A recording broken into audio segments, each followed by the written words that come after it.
کہ وہ دوبارہ اسی سیٹ سے ٹیسٹ نہیں کر سکتے.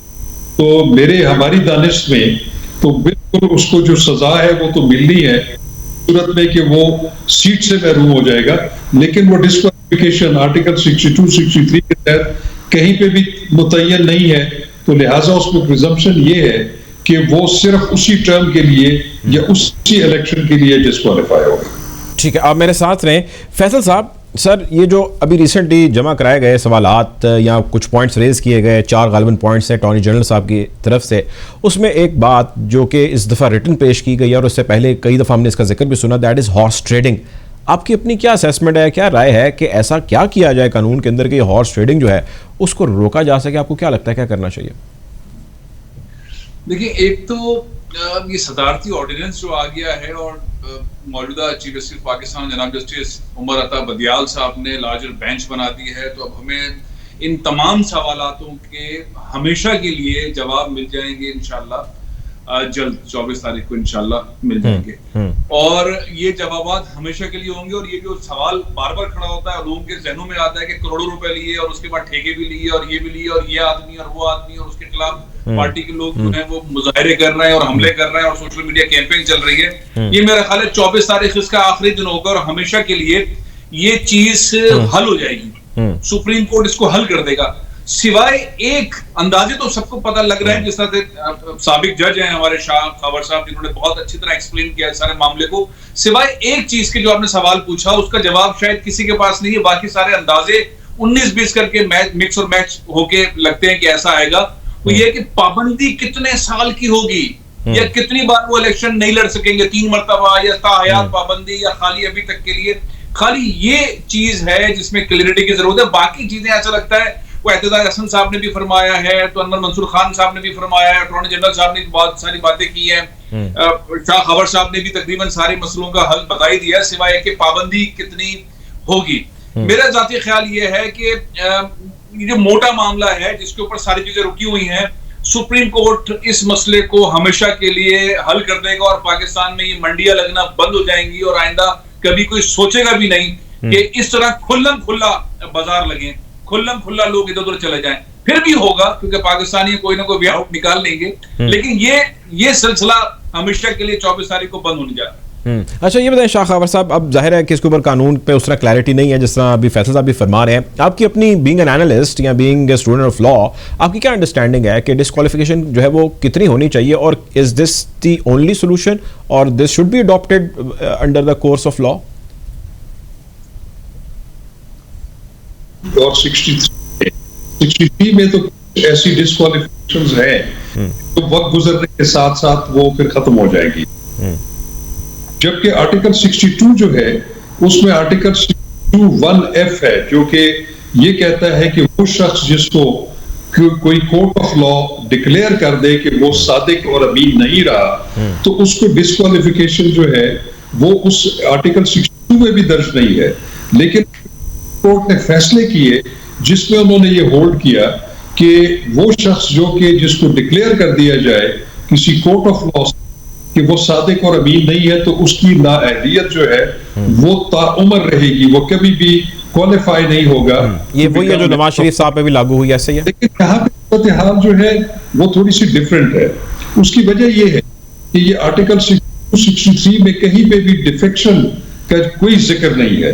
تو ایک بات میں آپ کو اور کرتا چلوں کہ آرٹیکل کیا ہے کانسٹیٹیوشن آف پاکستان, وہ یہ کہتا ہے کہ کسی شخص کو ایک سے زیادہ دفعہ کسی بھی جرم میں جو ہے نہ اس کو پروسیکیوٹ کیا جا سکتا ہے نہ ایک سے زیادہ دفعہ سزا دی جا سکتی ہے.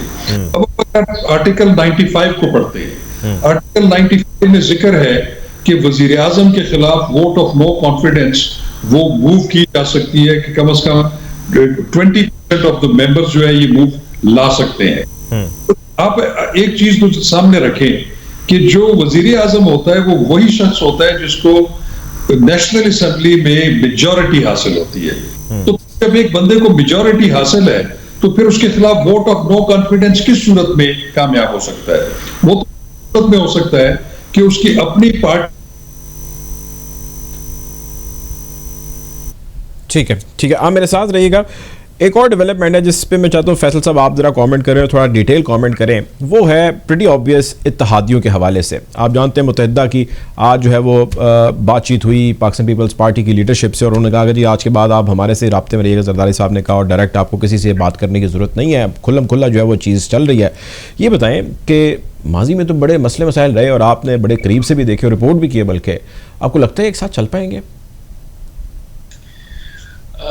ڈار صاحب اصل معاملہ یہ ہے کہ این کیو ایم نے بہت قریب سے دیکھ لیا کہ کس طرح انہیں اتحادی بنایا گیا پی ٹی آئی کا، اور پی ٹی آئی نے جو وعدے کیے اور وہ وعدے کراچی میں یا سندھ کے شہری علاقوں کے اندر ایگزیکیوٹ نہیں ہو سکے. وعدوں پہ وعدے ہوتے رہے اور دوبارہ وعدے ہوتے رہے اور ریٹن ڈاکومنٹ ہوتے رہے. تو اب این کیو ایم کو سمجھ آ گیا ہے کہ وفاق میں اگر کوئی پارٹی ہے تو 18ویں ترمیم رکاوٹ ہے، جس طرح عمران خان صاحب اور گورنر صاحب اور اسد عمر صاحب اور فواد چودھری صاحب اور تمام لوگ یہ بار بار کہتے رہے ہیں کہ ہم سندھ کے اندر یہ نہیں کر سکتے 18ویں ترمیم میں. تو ان کے سامنے ایک ہی حل آیا ہے کہ بھائی پیپلز پارٹی کے ساتھ ہاتھ ملائے آگے نہیں بڑھا جا سکتا، اور جنہوں نے بھی اتحادی بنایا تھا وہ اب سامنے نہیں آ رہے ہیں. وہ اپنا حال خود دیکھیں، مردہ قبر کا حال خود دیکھیں، وہ والی صورتحال ہے. تو این کیو ایم نہ فیصلہ کھل کر پا رہی ہے. این کیو ایم بھی اور جی ڈی اے بھی اور کاف لیگ بھی اور باپ بھی، یہ سارے چاروں کے چاروں اتحادی جو ہیں وہ سوچ رہے ہیں کہ اگر عمران خان کنٹینیو کر رہے ہیں تو حکومت میں رہتے ہوئے اب بجٹ آنے والا ہے اور اگلا سال الیکشن کا ہے تو ہمیں 4 چیزیں وہاں سے مل جائیں گی. تو ان کے ساتھ ڈائلوگ میں رکھو اور اسٹینڈ بائی رکھو اور عمران کو پکڑو. اور اگر عمران فارغ ہو رہے ہیں، جا رہے ہیں، تو پھر نیا سیٹ اپ آ رہا ہے تو پھر زرداری صاحب سے زیادہ بڑے دل کا آدمی کوئی نہیں ہے، زبان کا پکا کوئی آدمی نہیں ہے. تو بجائے اس کے کہیں اور جائے، ان باقی لوگوں کو جو ہے وہ گواہ بنایا جائے، ضمانتی بنایا جائے. اور سندھ میں چونکہ 14 سال سے حکومت ہے پیپلز پارٹی کی، تو وہ مجبوری کہیے یا مصلحت کہیے، وہ اگری بھی ہیں اور ڈرے ہوئے بھی ہیں کہ اگر ایسا ہو گیا تو کیا کریں گے اور ویسا ہو گیا تو کیا کریں گے. مجھے تو لگتا ہے سر ان کا ڈر والا عنصر زیادہ ہے، اور وہ کچھ اس طرح ایویڈنٹ ہو رہا ہے کہ جس طرح آپ دیکھ رہے ہیں کہ ناراض اراکین سامنے آ کر کھل کے یہ جس طرح پوری انہوں نے کائے پلٹ دیا ہے، تو اتحادیوں کی شاید اب اس طرح ضرورت ہی نہیں پیش آئے گی. اور اگر تب تک یہ معاملہ یوں چلتا رہا تو پھر کیا کریں گے؟ اس میں ایک سپریم کورٹ نے ایک پوائنٹ کہہ دیا ہے، جو یہ ناراض ہیں یا ضمیر فروش ہیں یا لوٹے ہیں، جو بھی ان کو نام دیا جا رہا ہے ایم ایل ایز کو، اگر سپریم کورٹ کیا یہ جملہ نہ آتا اور میں اور آپ اس کی تشریح کر رہے ہوتے تو صورتحال ڈیفرنٹ تھی. سپریم کورٹ نے کہا کہ بھائی اسپیکر قومی اسمبلی کو استحقاق ہے وہ جو کچھ فیصلہ کریں، ہم اس کے معاملے میں نہیں آ سکتے. تو پی ٹی آئی کی گورنمنٹ کے پاس جو ترک کے پتے ہیں ان میں سے ایک ہیں وہ پاور استعمال کرنا جو قومی اسمبلی کے اسپیکر کے پاس ہے. وہ کوئی بھی طریقہ استعمال کر کے ارکان کو گیم سے باہر کر سکتا ہے، اور اس صورت کے اندر سینیریو یہ ہوگا کہ وہ چیز کہیں چیلنج نہیں ہو سکے گی. اور جس کی وجہ سے پی ٹی آئی بھی کہہ رہے ہیں، بار بار کہہ رہے ہیں کہ ہمارے پاس ایسے پتے ہیں جو عمران خان 27 تاریخ کو شو کریں گے، اس جلسے پہ شو کریں گے. تو کچھ چیزیں ایسی ہیں، میرا خیال میں زیادہ مضبوط چیز جو ہے وہ قومی اسمبلی میں جو اسپیکر ہیں ان کے اختیارات ہیں، جس کے اوپر پی ٹی آئی گیم کھیلنا چاہتی ہے. ٹھیک ہے سر، لاسٹ منٹ ہے میرے پاس، آپ سے جاننا چاہتا ہوں شاہ خاور صاحب، یہ فرمائیے گا کہ جس طرح ابھی نو کانفیڈنس کی موو یا موشن اگینسٹ پرائم منسٹر ہم نے دیکھی کہ موو ہو چکی ہے، ایٹ دا سیم ٹائم لا اس بارے میں کیا کہتے ہیں کہ اسپیکر کے خلاف بھی ہو سکتی ہے؟ یا میرے سے سوال کر رہے ہیں؟ جی جی جی شاہ خاور صاحب. جی دیکھیں، بالکل سائملٹینیسلی جو ہے وہ اسپیکر کے خلاف بھی جو ہے vote of no confidence move ہو سکتی ہے، لیکن اس سے بھی میں سمجھتا ہوں کہ مقصد حل نہیں ہوگا. اس کی وجہ یہ ہے کہ اگر اسپیکر کے خلاف ووٹ آف نو کانفیڈنس آ جاتا ہے اور وہ فائل ہو جاتا ہے تو پھر تو ڈپٹی اسپیکر وہ بھی پی ٹی آئی کے ہیں، تو پھر تو اس کا کوئی مقصد. تو اسپیکر کا جو معاملہ ہے وہ بڑا ٹرکی ہے. دیکھیں، جیسے کہ سپریم کورٹ آف پاکستان نے بھی کل کی سماعت میں یہ بات کہی کہ جو اسپیکر ہے وہ اگر ان کے جو معاملات ہیں وہ پارلیمنٹ کے اندر کے معاملات ہیں، ہم اس میں انٹرفیرنس نہیں کر سکتے. اب میں آپ کو بتاؤں کہ یہ عددی تعداد پوری ہونے کے باوجود بھی ٹیکنیکلی جو پی ٹی آئی کے پاس کارڈز موجود ہیں وہ صرف اسپیکر کی جو رولنگز ہیں اور اسپیکر کا جو کانڈکٹ ہے وہ اس کے اوپر ڈیپینڈ کرتا ہے کہ وہ ان معاملات کو کس حد تک جو ہے وہ لمبا لے جا سکتے ہیں، کس حد تک جو ہے ان معاملات کو وہ آگے لے کر چل سکتے ہیں. بہت شکریہ جی، ہمارے ساتھ شاہ خاور موجود تھے، ایکسپرٹ آن لا. ہمیں جوائن کیا تھا فیصل عزیز خان صاحب نے، جرنلسٹ اینالسٹ ہیں. آپ دونوں مہمانوں کو بہت شکریہ. پروگرام کے وقت ختم ہو جاتا ہے، آپ سے انشاءاللہ ملاقات ہوگی. اپنا خیال رکھیں، اللہ حافظ.